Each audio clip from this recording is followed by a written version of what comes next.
Hello, hello, Crossroads witches and other interesting magical beings.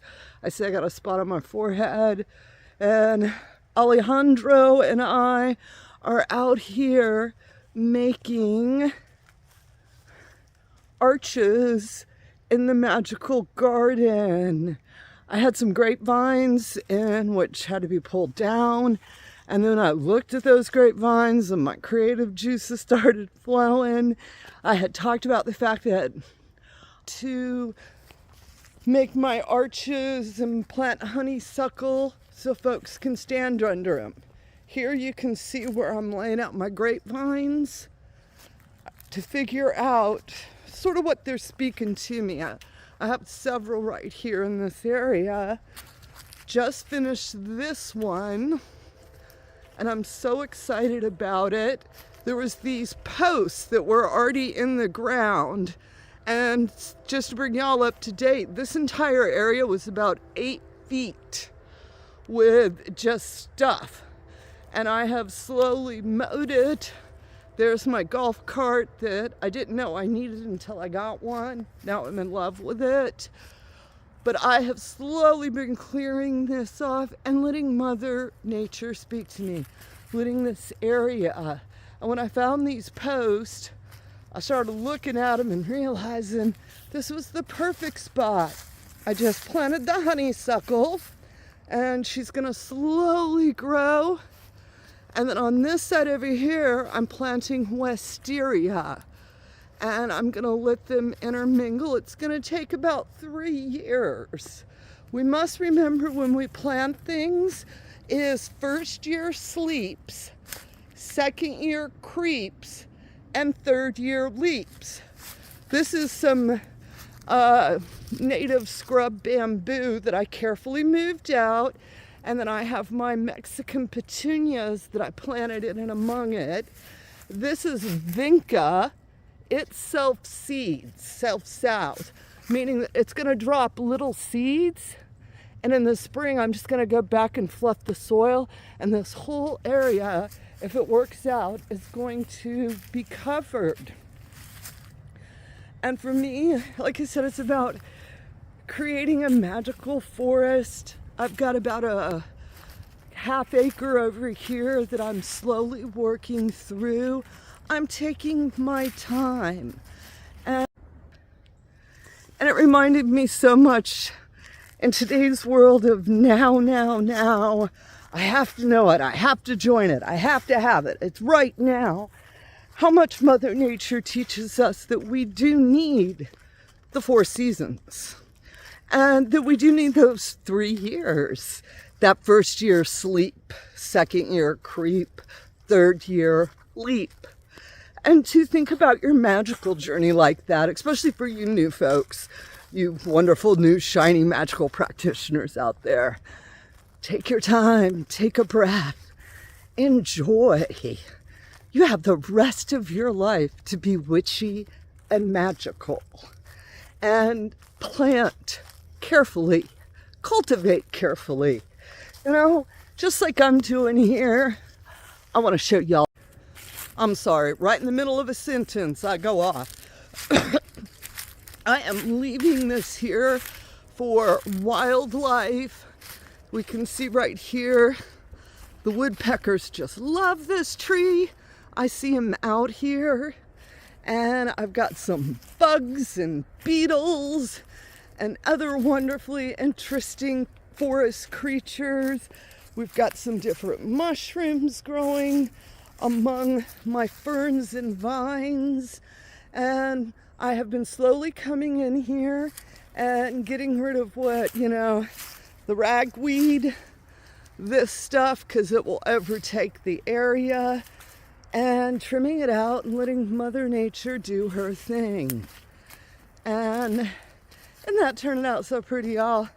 I'm just so proud of myself, and I can't wait until we have the site open so people can come and visit.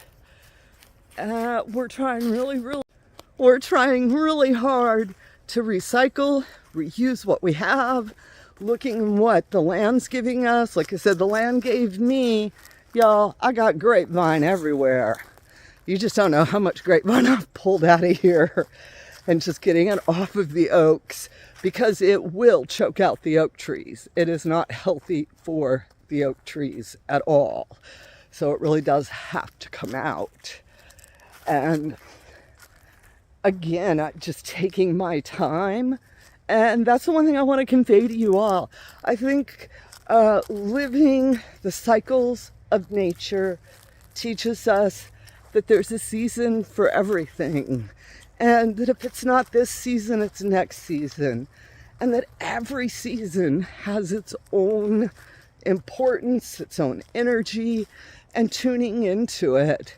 Right now, for many of you, I know it's a lot colder than where I am. I'm down here in Charleston, and I'm dealing with oh my goodness gracious, it's 70 degrees. It's so cold. But to live your life by the cycles of nature. Look at what Mother Nature is doing right now. All right. This is the time she's sleeping. Even my spaces here, I can tell they've gone dormant.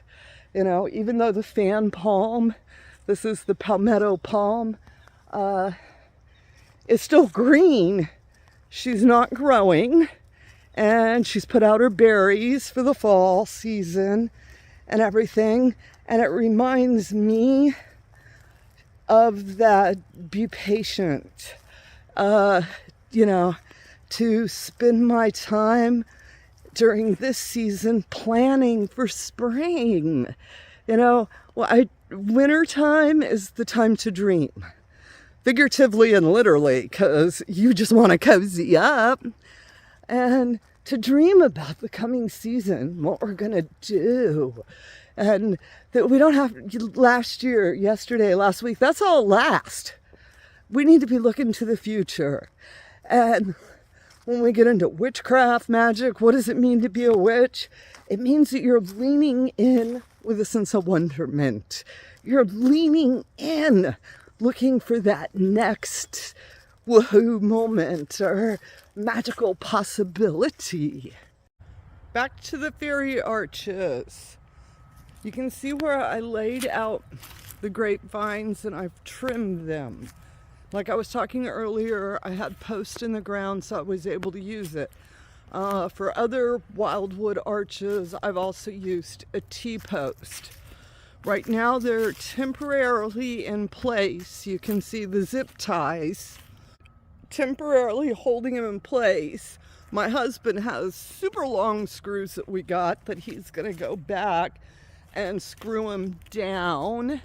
And then I will weave lights and other interesting things. Like I said, I've got the honeysuckles planted here. You can see another tie. Again, we will go back on them and drill straight through and down. And then over on this arch, you see the ladder. Here's the beginnings of one of my fairy houses.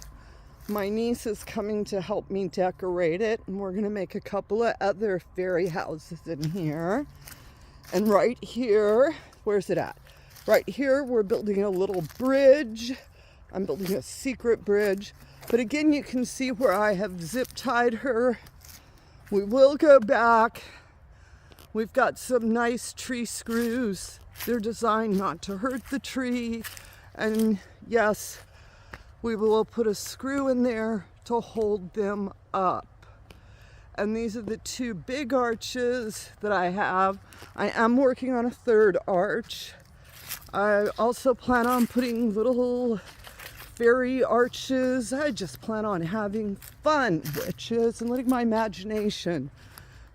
I just finished the beginning of this arch, which will be another secret path that'll take you up and around and over to this side here. Woo! I hope y'all enjoy this content, where a lot of times it's like how to, you need to use this ingredients, you need to do that. And that's not what witchcraft's about. That's not what magic's about.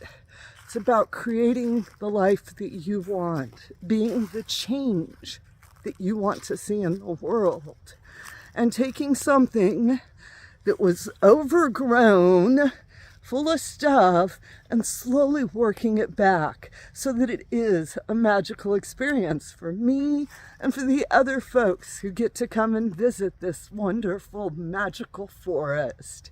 And if y'all have any ideas, suggestions from a magical forest, please leave them in the comment below. And of course, I'm going to tell you, if you're liking my content, hit that like button. It really does mean a lot. Subscribing's awesome. And if you want to know more about me, a modern folk witch, Southern Conjuring Witch, go to houseofwitchcraft.com. I'm going to end this with telling y'all that there's magic in your own backyard, on your own street corner, on your own sidewalk. And it's up for you to stop and see it. It's up for you to cultivate it. It's up for you to care for it. And it's also for you to understand maybe a year or 2 or 3 or 4 or 5 before you see the results. But it's worth doing. All right? So get out there, witches, fly those brooms, and have a bright, blessed day. And as always, amen, blessed be, ashe, and a bobo.